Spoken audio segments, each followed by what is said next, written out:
Bismillahirrahmanirrahim. Assalamualaikum warahmatullahi wabarakatuh. Perkenalkan, nama saya Muasbir, kelas TI 3A, NPM 2021 02 0030. Di sini saya akan mempresentasikan sebuah materi atau tugas akhir dari mata kuliah komunikasi data. Yang pertama, satu, pengertian transmisi data analog. Transmisi analog adalah suatu upaya mentransmisi sinyal analog, memperhatikan muatannya. Sinyal-sinyalnya dapat mewakili data analog atau data digital. Untuk jarak yang jauh dipakai amplifier yang akan menambah kekuatan sinyal sehingga menghasilkan distorsi yang terbatas. Transmisi analog merupakan proses perpindahan sinyal analog tanpa mengurangi kontennya sama sekali. Sinyal dapat berubah data analog atau data suara atau data digital atau dalam kurun data luaran modem. Untuk pengiriman jarak jauh, transmisi analog membutuhkan alat penguat atau amplifier. Untuk meningkatkan energi dalam sinyal, dampak buruknya adalah amplifier juga meningkatkan noise yang terdapat pada sinyal.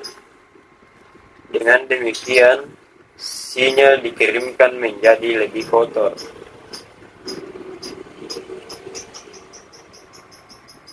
Dua, pengertian transmisi data digital.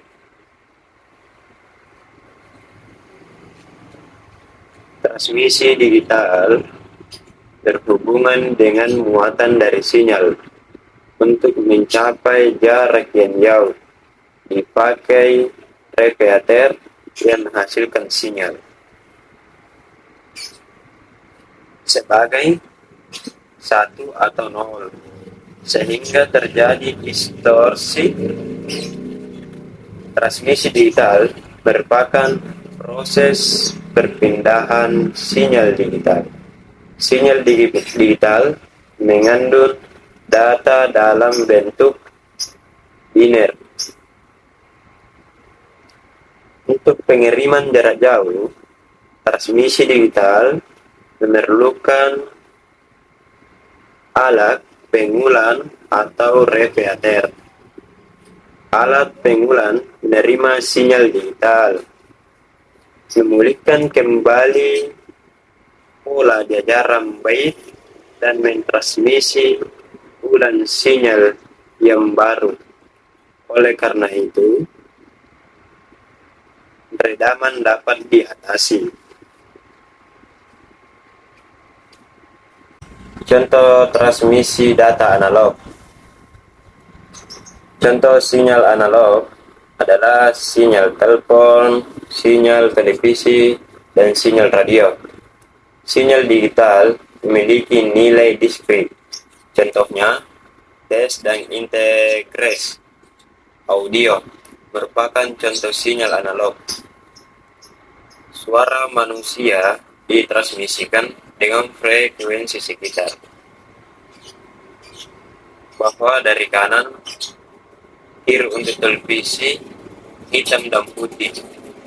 Tingkat penerangan suatu titik ditentukan oleh intensitas balok elektron yang melewati titik tersebut.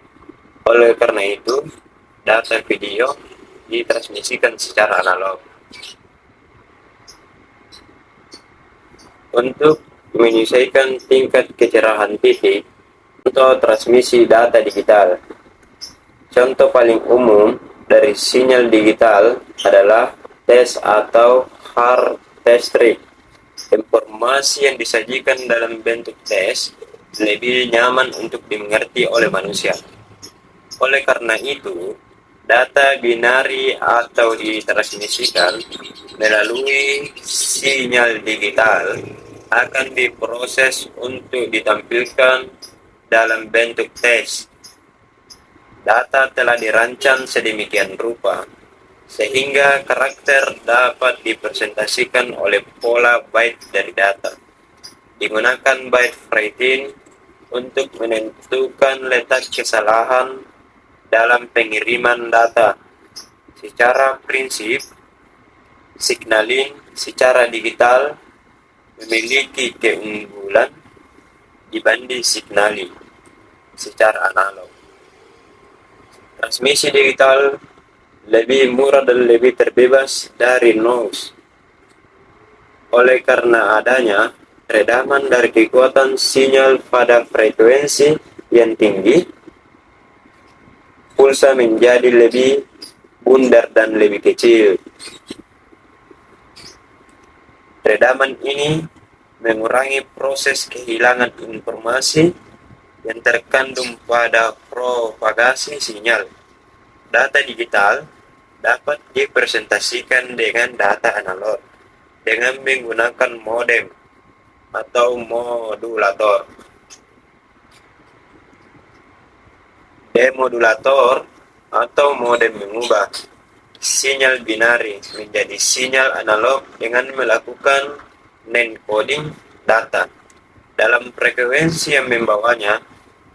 Hasil sinyal konversinya menempati spektrum dari frekuensi tertentu di tengah frekuensi yang membawanya. Modem merubah data digital yang berasal dari perangkat komputer menjadi data analog melalui kabel telepon. Kelemahan dan keunggulan sistem analog digital. Digital sistem analog. Sistem analog masih memiliki beberapa keunggulan yang menyebabkan masih ada beberapa penggemar fanatik yang lebih menyukai sistem analog. Pada sistem analog terdapat amplifier di sepanjang jalur transmisi. Setiap amplifier menghasilkan penguatan, baik menguatkan sinyal pesan maupun noise tambahan yang menyertai di sepanjang jalur transmisi tersebut. Beberapa alasan bahwa sistem analog sulit bahkan mustahil untuk digantikan adalah: yang pertama, pemrosesan sinyal dari alam secara alamiah. Sinyal yang dihasilkan alam itu adalah berbentuk analog. Misalnya, sinyal suara dari mikrofon, seismogram, dan lain sebagai berikut. Walaupun kemudian bisa diproses dalam domain digital, sehingga banyak alat yang mempunyai bagian ADC dan DAC, dan pembuatan ADC dan DAC dengan presisi dan kecepatan tinggi. Konsumsi daya rendah itu sangat sulit. Ini memerlukan orang-orang analog. 2. Komunikasi digital untuk mengirim sinyal melalui kabel yang panjang biasanya juga harus diubah dulu menjadi sinyal analog. Memerlukan juga perancangan ADC dan DAC. Perlu pengertian tentang sistem analog. Mengapa analog lebih sulit dari sistem digital?